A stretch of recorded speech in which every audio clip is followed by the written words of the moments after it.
First, I would like to thank the Office of the First Lady for inviting me to be a part of this event. It is truly an honor to be here this afternoon as we celebrate women who are the heartbeat of the civil rights movement and those who continue to carry the torch today. It is women like these on stage who have inspired me and motivated and even challenged me and young women everywhere to serve our communities fearlessly. Their sacrifices have made it possible for us to achieve great things. They've helped me to realize that I too could do anything that I wanted to, regardless of my age, my race, or my gender. I am currently a sophomore at Howard University, studying political science and community development.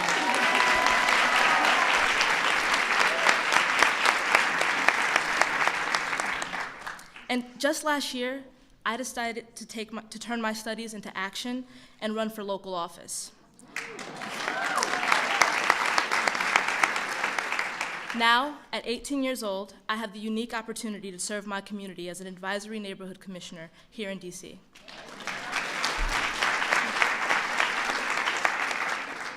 I've also learned from First Lady Michelle Obama's example that it is never too early to stand up for my beliefs. Throughout her entire life, even as a young student at Princeton University, she has stood up for those who could not stand up for themselves. As the first African-American First Lady in our nation's history, she has shown tremendous leadership on a number of issues, such as childhood obesity, with her initiative, Let's Move, which is transforming the way our nation is approaching combating the childhood obesity epidemic. And Joining Forces, an initiative aimed at honoring and supporting our military families. Now, as a low-income college student from a low-income family, I'm particularly grateful for the First Lady's Reach Higher initiative, which seeks to inspire young people to pursue college degrees after high school. Our First Lady has worked tirelessly to eradicate the barriers that exist for young men and women of color who want to attend college. We have undoubtedly come a long way, but with the challenges that lie ahead, it is more important now than ever that we have strong female leaders like the First Lady and these women on stage, strong and courageous women who are ready and willing to build upon the progress of so many who came before us. Please join me in welcoming the First Lady of the United States, Michelle Obama.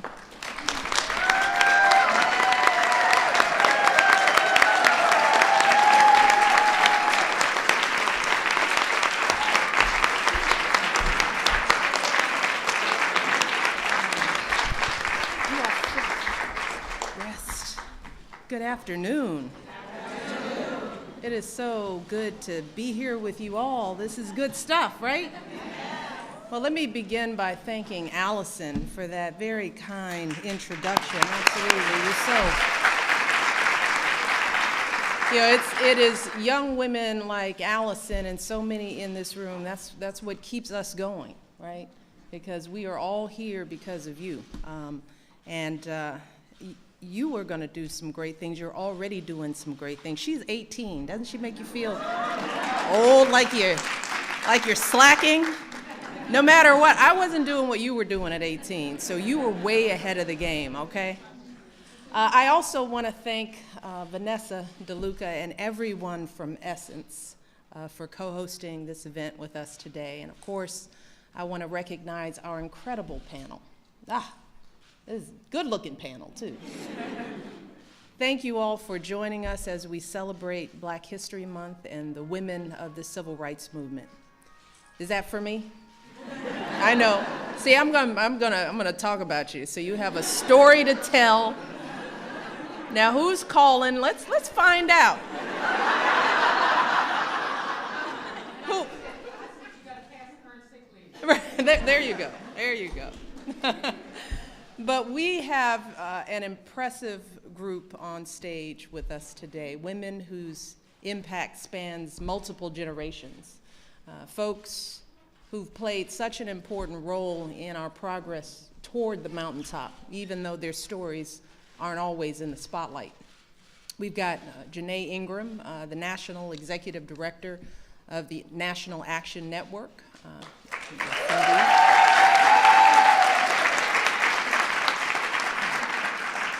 We have Chanel Hardy, the Senior Vice President for Policy at the Urban League.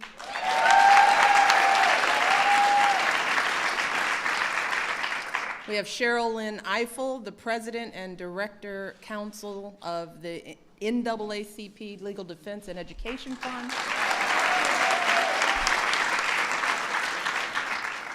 We also have the legendary reporter and trailblazer, my dance partner, Charlene Hunter Galt.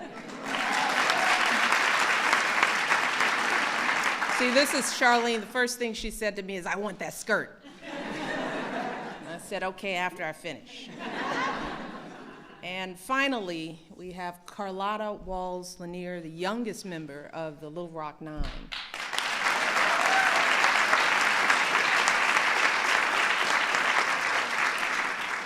And Carlotta's still looking good. See, that's another thing, young ladies. You take care of yourself, you look like this panel up here. So, once again, let's give these extraordinary ladies a round of applause. Thank you so much for being here. These women represent many different facets and eras of the movement. They come from many different professional backgrounds, media, law, activism, so much more. But there's something that connects each of their stories, a common thread that animates their lives, and that is their hunger for and belief in the power of education. Because at some point in their journeys, these women understood that if they were going to reach their potential, if they were going to make a difference, not just for themselves, but for this country, they would have to get a good education. Every woman on this stage graduated from college, and some of them did it at tremendous risk to themselves and to their families. Let's take Carlotta. Back in the 50s and 60s, the Jim Crow laws mandating segregated schools and buses and water fountains were being overturned throughout the South. And in 1957, Carlotta and 8 other students enrolled in an all-white high school. They were known as the Little Rock Nine, and Carlotta was just 14 years old. And they showed up for their first day of class. They were met with an angry mob of people who shouted at them and wouldn't let them in the building. The governor of Arkansas even sent the National Guard to stop them from integrating that school. It became a national story, and eventually President Eisenhower had to call in the military to protect the Little Rock Nine on their way to school. And once these young people made it inside the building, they were bullied, spat on, physically abused by their classmates. But Carlotta and the other students kept showing up. They kept studying, kept working hard. And 3 years later, Carlotta earned her high school diploma. As she stayed hungry for her education and went on to graduate from college, start her own company. And today she serves as president of the Little Rock Nine Foundation, which gives scholarships to young people to help them reach their goals.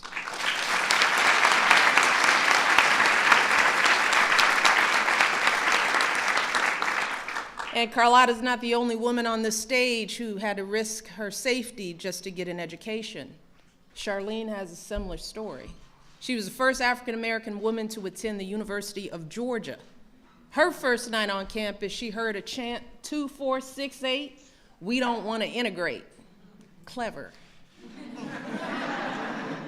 Another night, more than 1,000 students and community members gathered outside her dorm, shouting racial slurs, throwing bottles and bricks at her window. Charlene was suspended by the school and sent home because of the concerns for her safety. But 2 weeks later, Charlene went back to campus. She withstood everyday bigotry and slurs from classmates and even professors. But Charlene dreamed of being a journalist, and she refused to let anything get in the way of earning her degree. And that degree propelled her on to an incredible career at NPR, at PBS, at CNN, at the New York Times. Yeah.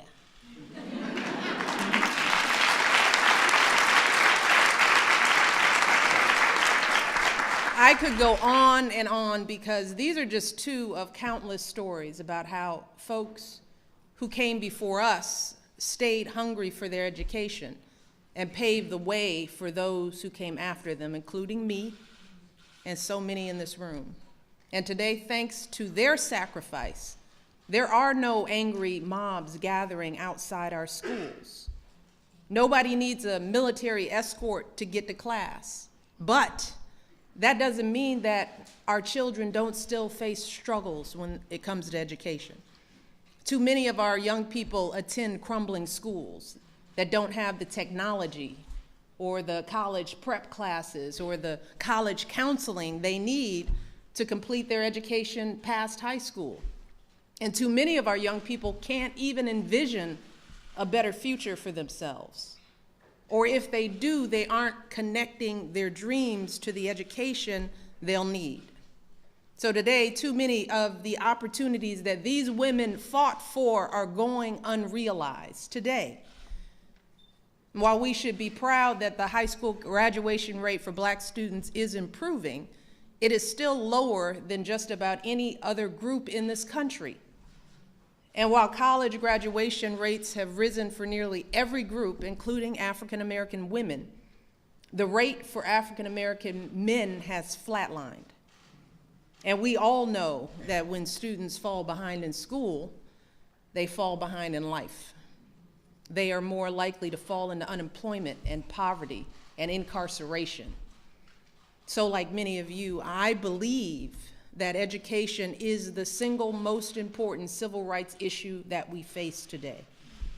Because in the end, if we really want to solve issues like mass incarceration, poverty, racial profiling, voting rights, and the kinds of challenges that shocked so many of us over the past year, then we simply cannot afford to lose out on the potential of even one young person.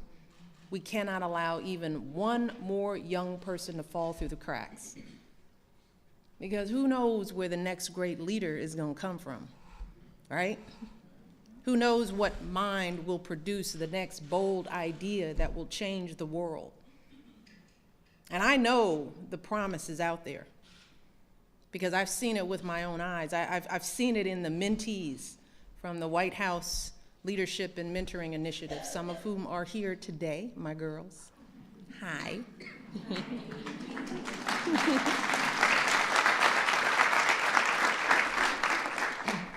I've seen it in the young people who come to the White House for events like this.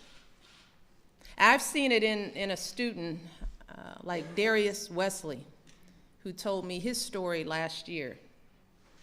When Darius was a freshman in high school on the south side of Chicago, his mother suffered a debilitating stroke, and he had to move in with a relative all the way across town.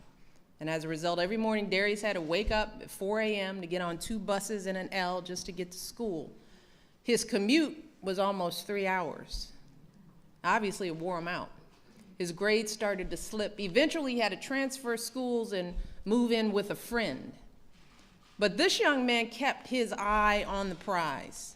He took AP classes, made the honor roll, graduated from high school, and today this young man is majoring in business as the first person in his family to attend college. There are stories like that all over the country. There are millions of Dariuses all over the country. That's the hunger that I'm talking about. That's what drove the women on this stage. That's the kind of determination that we have to reignite all across the country. And that's all on us. It's on us to lift up our young people as parents and preachers, as neighbors, as teachers. It's on us as advocates and policymakers to do everything we can to give our kids the resources they need. But here's the thing, it is also on the young people themselves to summon that hunger every single day. So to all the young people here today who are listening, I just want you to take these stories to heart. Listen to them. And I want you to translate the victories that these women won into habits in your own lives. That means going to class every day. Every day. No matter what obstacles life may throw your way, go to school. Go to the bad school that you have. Go to school. It means reaching higher and understanding that completing your education past high school is an absolute necessity today to achieve your dreams. You have to graduate and go beyond. And when you're old enough, it means voting, not just for president, not just for the guy you like, but for mayor and school board and dog catcher. I don't care, y'all have to vote.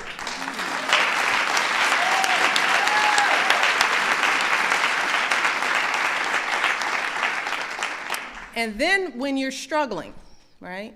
That's all we talk about is struggling, right? When you were struggling, because you will, all of us do, we still do.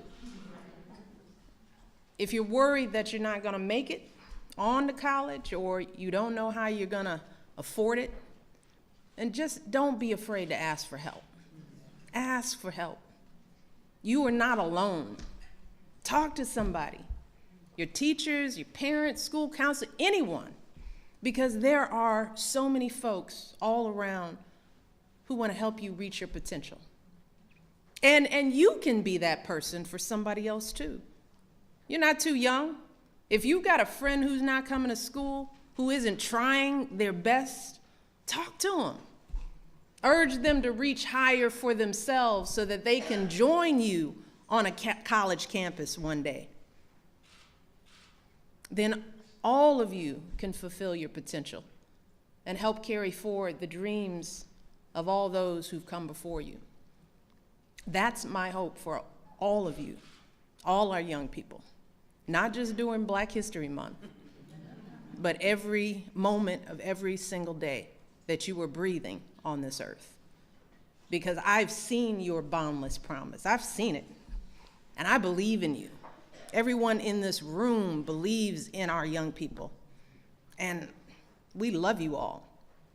You have the power to create a better future for yourselves and for our country. So just do the work. You got it? So I want to thank our panel once again for being here. It is truly an honor and a gift to have you in this house. With that, I'm going to turn it over to Vanessa, who's going to kick things off. I'm going to leave you all to behave yourselves. And I want all the young people to ask questions. You know, my crew, this is my crew. They're supposed to be asking a lot of questions. Don't be shy. When you're in a room like this, you take advantage. You raise your hand. You use your voice. Everyone here loves you, all right? And with that, Vanessa, it is all yours. Thank you, ladies. Thank you, First Lady. Now, I understand that while there's going to be some young men who are going to come and remove the podium for a second. So while we do this, first of all, I want to say on behalf of our president, Michelle E. Banks, Lauren Williams, our features editor, and our Essence family, many of who are in this room, we are beyond thrilled and delighted to be here this afternoon to celebrate these incredible accomplishments of the women on this stage, and not for the work that they've done in the past and the work that they're continuing to do. So can we just give them yet again a round of applause? Thank you for being here.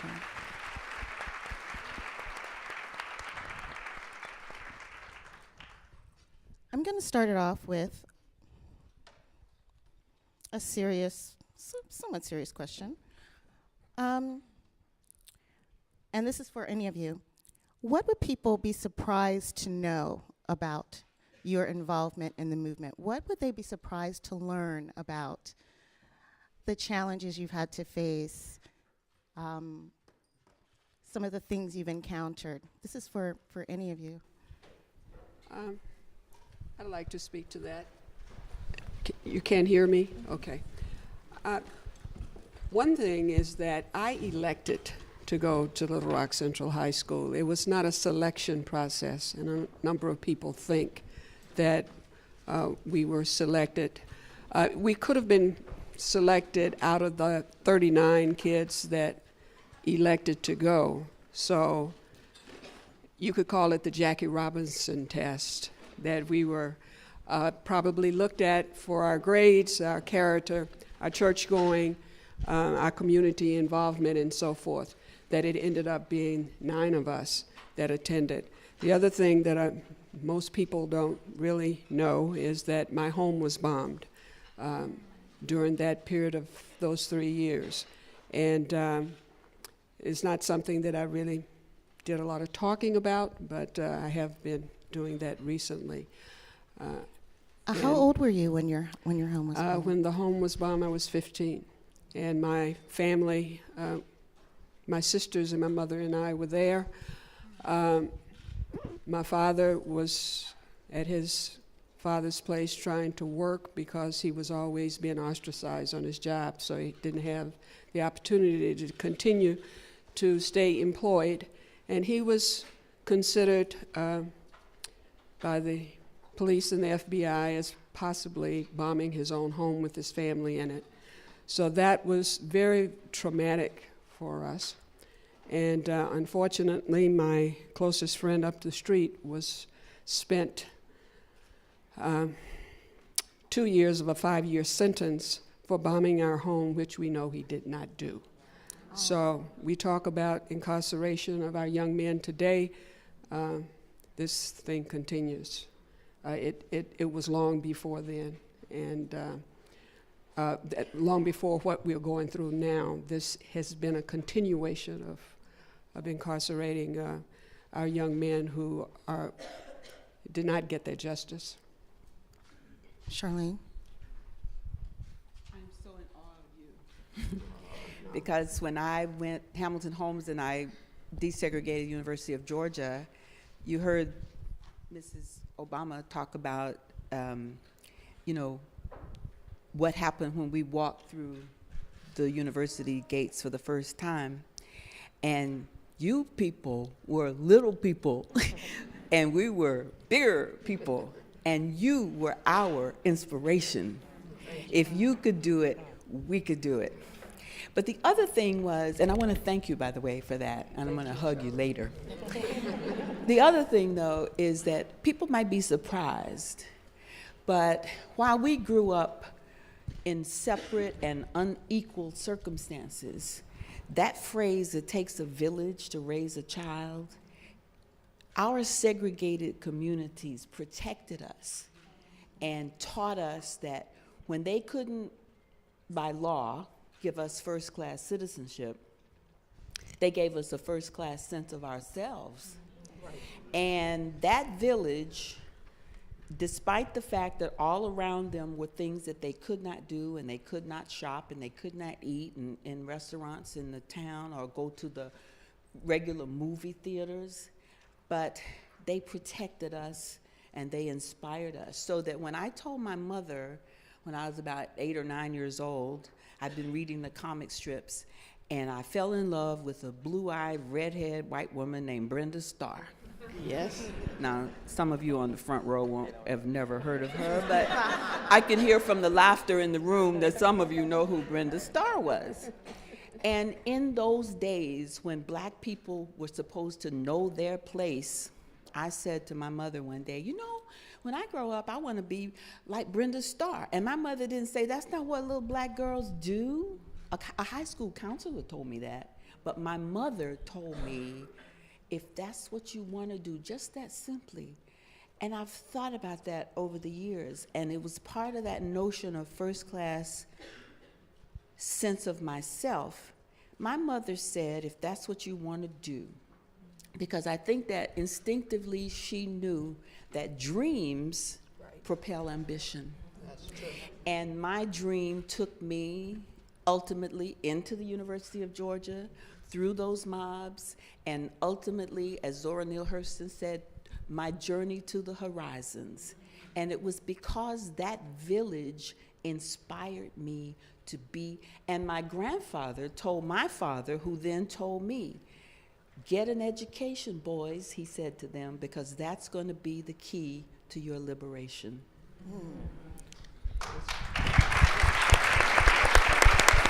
Well, that's fascinating to me, because I want to know from you, Chanel, Sherilyn, and Janae, is that a message that was passed to your generation as well? Was education and that kind of just that self-empowerment, that sense of self, was that something that was instilled in all of you at a very early age? I'd like to hear from each one of you on that. And how has that impacted on your ability to do the work that you do? So one of the things I've been saying with a lot of repetition lately has been, we all saw The Great Debaters, right? And I love the part where Denzel talks about they kept the slave body strong and they made the mind weak. And it really gets to what you were saying about that first-class sense of self. And, as I think one thing that's been kind of both, I guess, validating and also kind of disheartening about doing civil rights is whenever I think that something looks like it's not right, and I'm like, let me do the research, and I do the research, I find out it's not only is it that bad, but maybe even worse. And so I keep coming back to, we are here to help you find and keep your righteous mind. And I have a kind of unique story, and I'll give a short version, and my mother's here, and very, excited that she's here. But my mother helped me keep my righteous mind because I was in a school that was eerily reminiscent of some of the schools that, we read about in the history books where, they told me and my sisters that we wouldn't be able to achieve because we were Black. And so we were miserable, and we were hating school, and my mother made a decision to homeschool us. And I don't know if you saw, there was an article I've been sharing around about this is a growing phenomenon for people who want to be able to say, we are going to not only protect our children's love of learning, but their sense of first-class self. Mm-hmm. And so I had that unique opportunity. I always feel like I have to say it's not for everyone, but I had that unique opportunity given me by my parents to say, yes, education is critical, and yes, you have that first-class sense of self. One, because you're made in the image of God, and He made you beautiful, and your brown, beautiful skin, and it wasn't just beautiful skin, it was brown, beautiful skin, was made by God. And so you can do anything that you want to do. And so when the teacher pulled me aside to take the test to place me, without telling my parents, I believe, and told me, you probably won't be able to answer all these questions. So if it gets hard, feel free to stop. I knew I could answer every question. So I was like, I don't even know why you're telling me this. I answered every question. And that comes back to, what we can control in a world that seems really crazy sometimes is what we do. And education is a key part of that. Well, I fall in a generation somewhere between the first two speakers and Chanel, and it's really interesting because I keep a picture in my office. It's my class picture from 1969, and I'm the only little Black girl in the picture because that year, or maybe it was just the year before, they started busing in New York. And it's interesting to hear particularly Chanel talk about the connection between education and your sense of yourself. Because I'm the youngest of 10 children. We had really no money. We believed, like many Americans, that we were middle class. And because we valued, the most important thing was education. There were no excuses around education. And we were expected not only to just go to school, but to excel at school. I mean, if the teacher called my house, it didn't even matter what the teacher said, just the idea that I would somehow not be just right on target, was just unheard of. And I loved school. I was not one of the people who struggled over education. I really loved school, in part because we didn't have very much at home. I didn't have a bicycle. We didn't go on trips. It was home with your family, and then it was school. And I loved school, and I loved learning. But I think what was said here about the self-esteem is so important. We just did a report, the Legal Defense Fund just did a report on African American girls and the barriers they face in education. And there are many, and we could talk about that at some point. But one of the most important things in that report that resonates so powerfully for me is that 75% of African American girls think that they will become leaders. And 58% think of themselves as leaders. That resonated for me because I also thought of myself that way. I had no reason to, but I believed it because my parents instilled in it. My father used to say, and he was a hard man, very difficult, didn't let you go out to dances, all that stuff, but he used to say to me, you are destined for greatness. And it didn't seem that big a deal. Only when I got older and I went to college did I realize that people had dads who didn't think they could excel in school or be a lawyer. I wanted to be a civil rights lawyer from the time I was a little kid. It was never a conversation or a controversy, it was an expectation.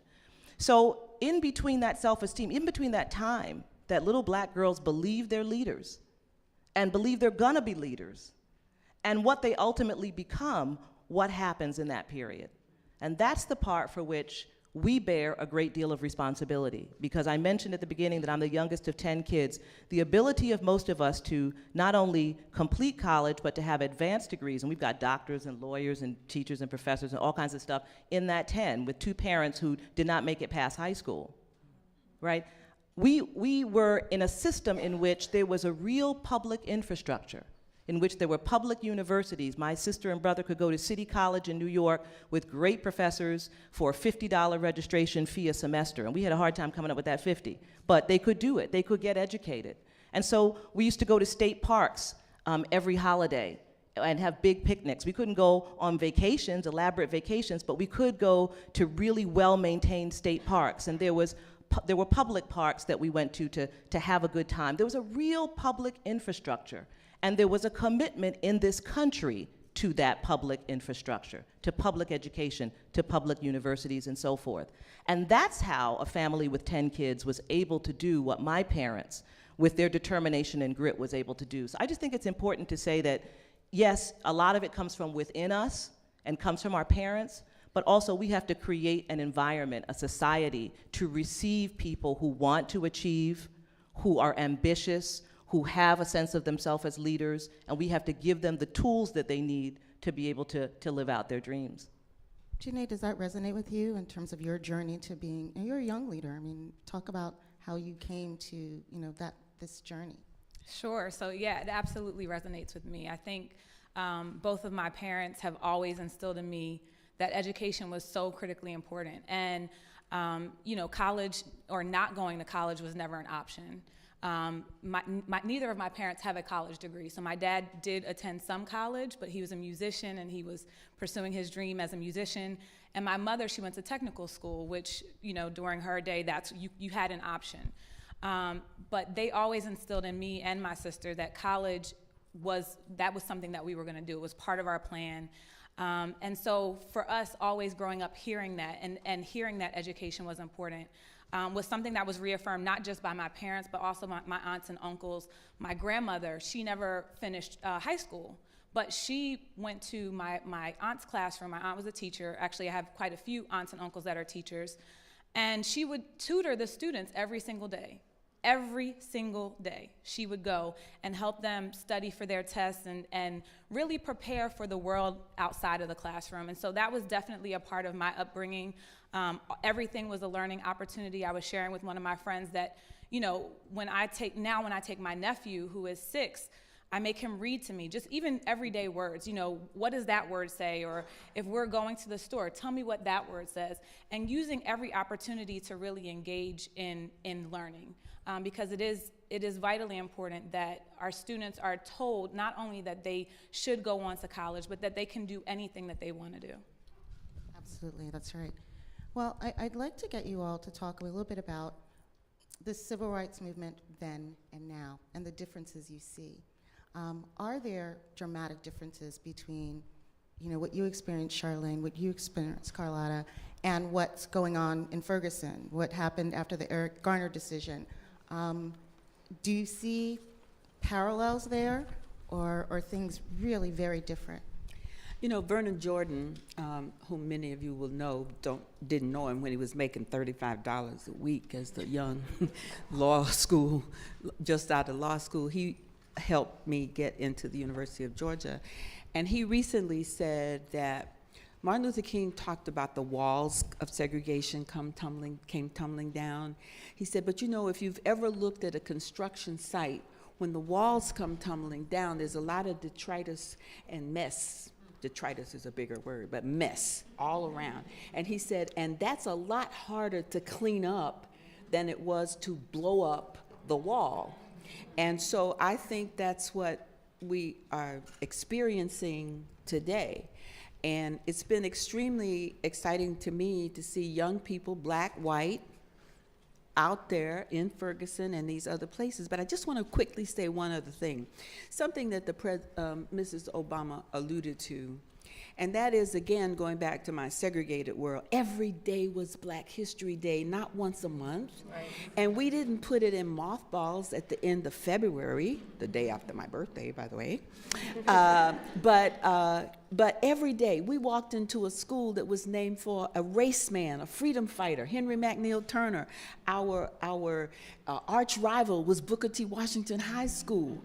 And now, Little Rock. I talked to some of your students today who have just done a project about your time. And one of them was a young woman named Amory Austin, and you must know Thelma Mothershed Ware, who was one of your, who walked in with you.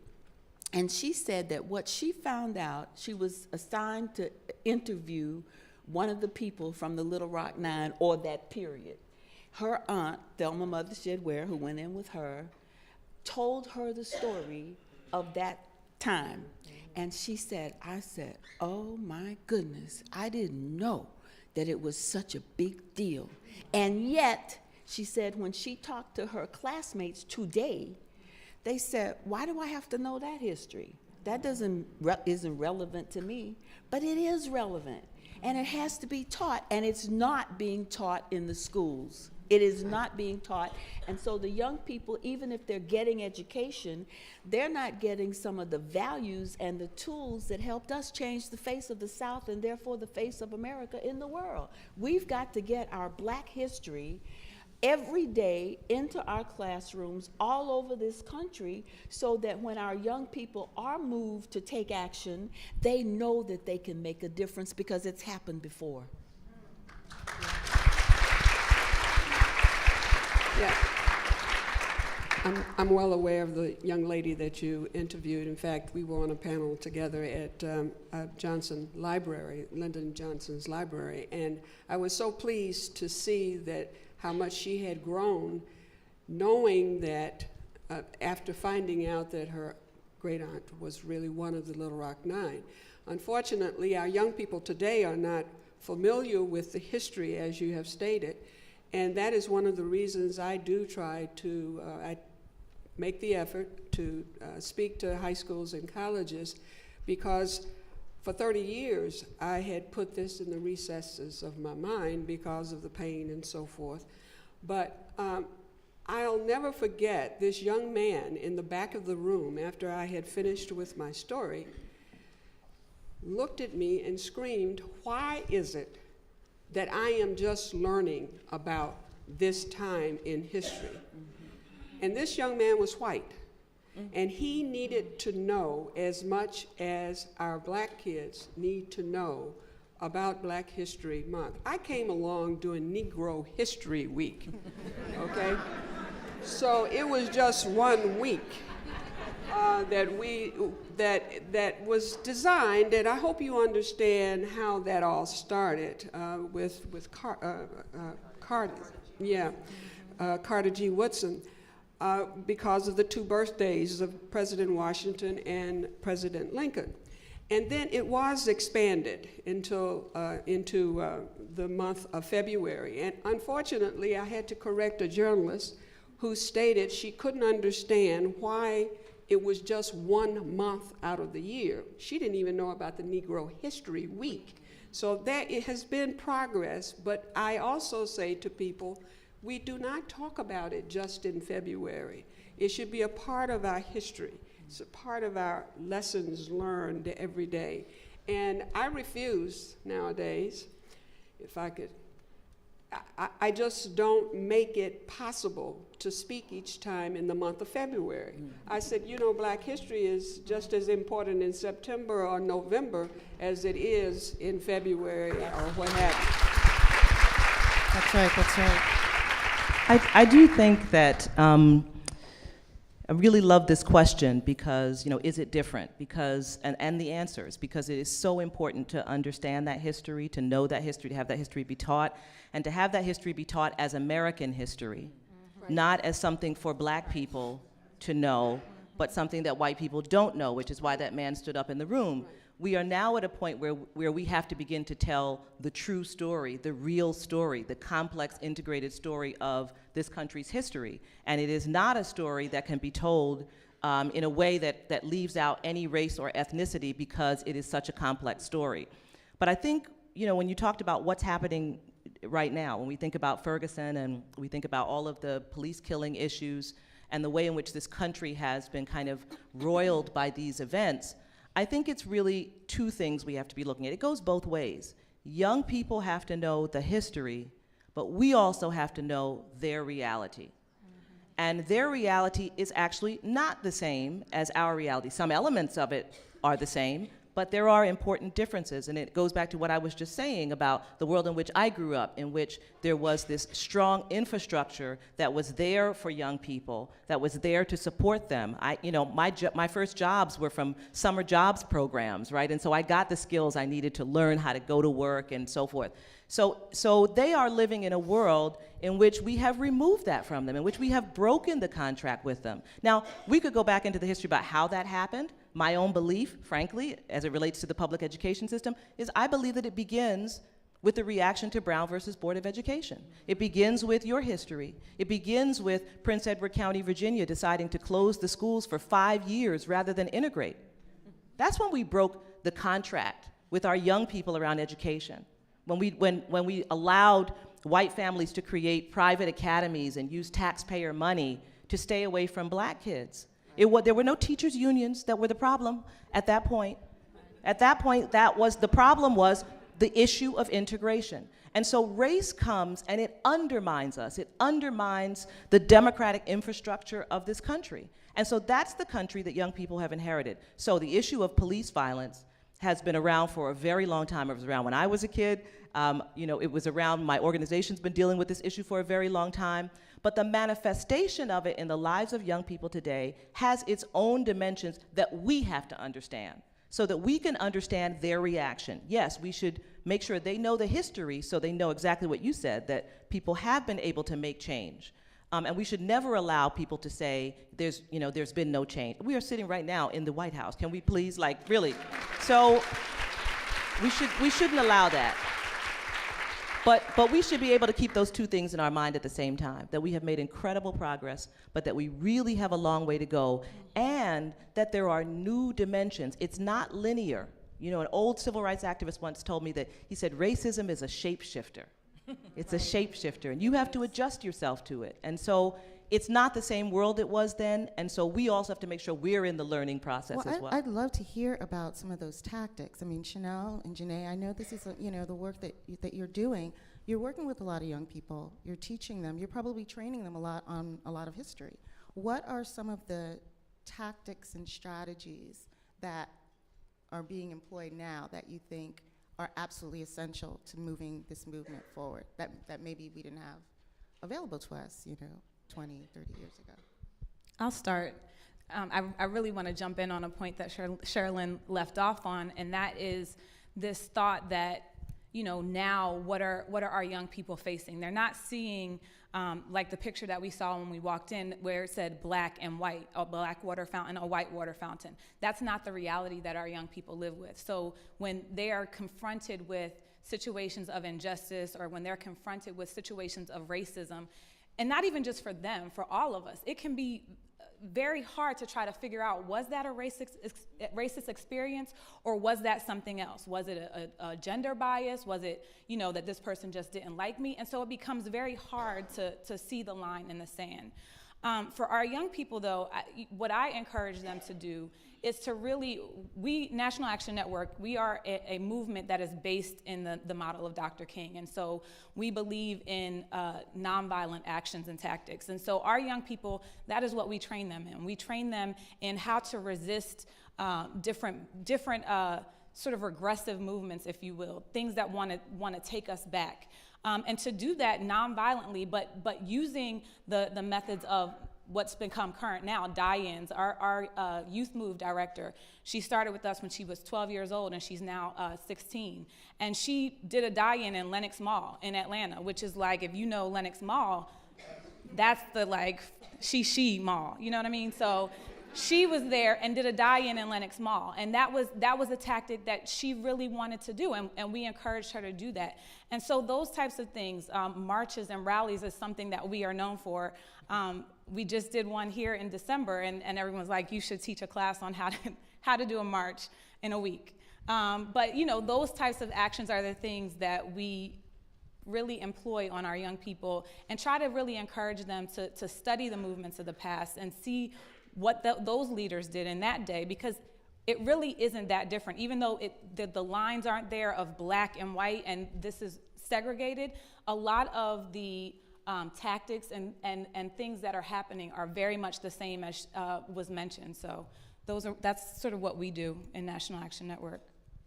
And I would just say, I think that there's nothing new, and I say that for a lot of reasons, but one of my favorites is the National Urban League is 105 years old. We're at a point where about half of our local presidents are what I would refer to as my elders, and then about half are my age or younger. And what's always great about when I speak to the elders who are awesome is I'll say, so I've got this idea, I wanted to run it by you. And they're like, yeah, honey, we tried that about 30 years ago, and this is what happened with that. Or see, you need to go and look back in the Urban League archives, and you'll see this magazine, and we had this initiative, and this is what worked, and I suggest you try that.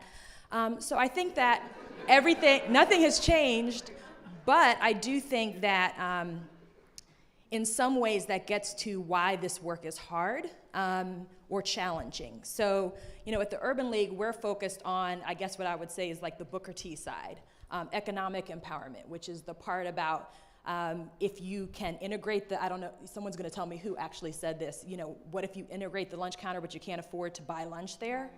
And that we have some of that. That's part of why it's tricky, right? Because supposedly everything's open to us. But if you can't afford to live in a safe neighborhood or to send your child to a good school or to give them the things that they need to be successful or keep your house from going underwater because you live around other black people and that policy created an environment where that means your property values are not going to be as high, then that's a real problem. But working on that requires us to engage in the political and policy process, and it requires voting. And what I always find to be challenging and important is there's a lot of energy. Eugene Robinson wrote a book a few years ago called Disintegration, talking about the different ways that the black community is spreading out and becoming disconnected. But he said the thing that always brings us back together is those moments of violence that seem to be motivated by our race. And that's when no matter what our class or our socioeconomic status, we become really black, right? So we're all black around Black Lives Matter, right? Because we all have children that we're worried about. But what I always focus on when we have these movements is where do we start talking about how voting is engaged? Where do we talk about how really old school organizing and advocacy plays a role? And that part's not the fun part. And I work with a lot of really great young professional leaders, and they want to be engaged, and policy is fascinating, and we watch it on cable, and everybody has an opinion.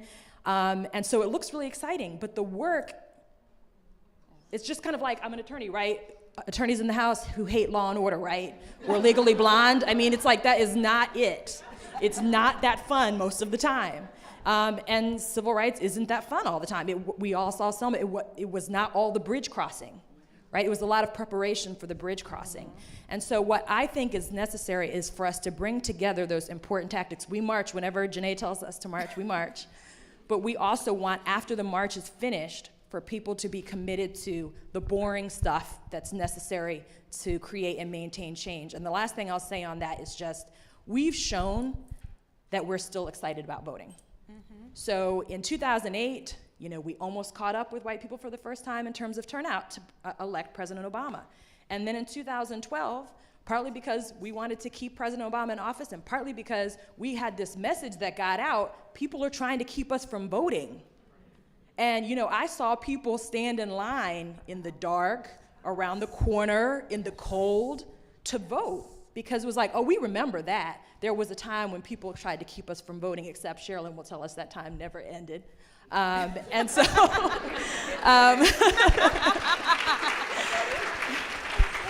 And so where we have it, where we have not seen that improvement is those every other 2-year cycles. You know, we talk about Ferguson, they play lots of games, right? Part of the reason the turnout isn't there is because you vote for the mayor in an off year, in an off month, and people don't even know it's election day. So I think it gets back to kind of being willing to stick with those nothing new tactics, the same tactics people have always used to be successful. It's that consistency and refusing to give up. Can I just push back on that for just a little bit? In that, I think that different times do call for different tactics. I mean, so speaking as a litigator, as a civil rights lawyer, we're just talking about this, over an arc of years, I've been practicing for 25 years, but the Legal Defense Fund, we're 75 this year, so we've been doing this for a very long time. And there are changes that happen. There are changes that have happened to our courts. There's a change that's happened in the narrative around race. You know, when I was first a lawyer, the idea that there was something called reverse discrimination, right, was like, what? You know, now this is something that's like accepted. The idea that people think that that's what affirmative action is. Like, there has been a change in the narrative, a change in the judiciary, a change in our political system. If we talk about the Voting Rights Act, which always was passed and reenacted with overwhelming bipartisan support. The last time, 390 to 33 in the House, 98 to 0 in the Senate. And then, you know, our efforts over the last year to try and get a fix to the Supreme Court's decision in the Shelby case, and the way in which it's been very hard to get people to kind of get in line for it, right? So there has been a shift in the political scene, and therefore we have to be responsive to that. We have to recognize that there are other forces that have changed America too. There are economic forces that have changed America, that changed the outlook for young people. So I just think even as we respect and stick with the old tactics, we also have to be creative and inventive about the moment that we're in and be responsive to that. And I just want to say on that, also, I feel like we're always on the defense. And at some point, we have to become offensive thinkers about how we move our community forward. So, can I speak as a journalist for a moment? Whatever else I am. We have to be informed to do any of the things that you're talking about. And I think that, you know, I have a lot of liberal friends who only watch one channel. I have other friends who are maybe not so liberal who only watch another channel. And they get all of their information from television. There are more ways to find out the kinds of things that Sherilyn is talking about, and they're all talking about. And I'm going to say this, and I probably will get fired, although I don't have a boss anymore, so I can say it. I tweeted today, I was so angry at the notion that somebody would say this president doesn't love America. And so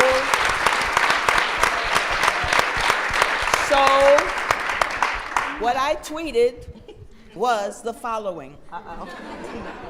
Read Dreams from My Father and see what President Barack Obama owes to his mother, who was white, but who loved Black history. And she would get him up in Indonesia at 4 o'clock in the morning. Please, Mr. President, don't get upset for me telling this now.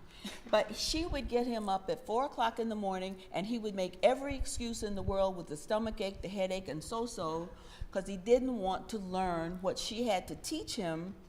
And what she had to teach him was Black history. She taught him about the proud heritage of his forebears, both here and in Africa, how his father grew up poor but made it, and how he needed to learn his history. Look where it got him. And so if anybody wants to know whether President Obama loves America, go back to what his mother taught him about loving America. And the person who said it said, well, he had a white mother and a white grandmother, and that's why I said it. Well, those white people taught him his history, which was Black history, which landed him in this house.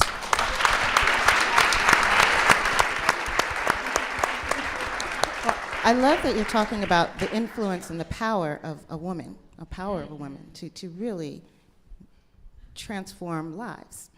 And I want to talk a little bit about being a woman in this movement, being a woman in the movement, as opposed to being a man in the movement. I thought it was very interesting that so many people did not realize that the hashtag Black Lives Matter was originated by 3 women of color. They almost were pushed aside. I believe Patrice is in the room. I hope she's supposed to be here. One of the Black Lives Matter founders. And it's just amazing to me how sometimes women's voices can get silenced or sidelined. And I just want to know from each of you what your experiences has been as a woman in the movement. Is there a difference when you're a woman fighting this fight versus being a man fighting this fight? Well, let me just refer people to a book called Hands on the Freedom Plow, which was written a couple of years ago, and it was about all of the women who were in the civil rights movement, who were the backbone of the movement. Eleanor Holmes Norton is sitting on the front row here. She was one of those women.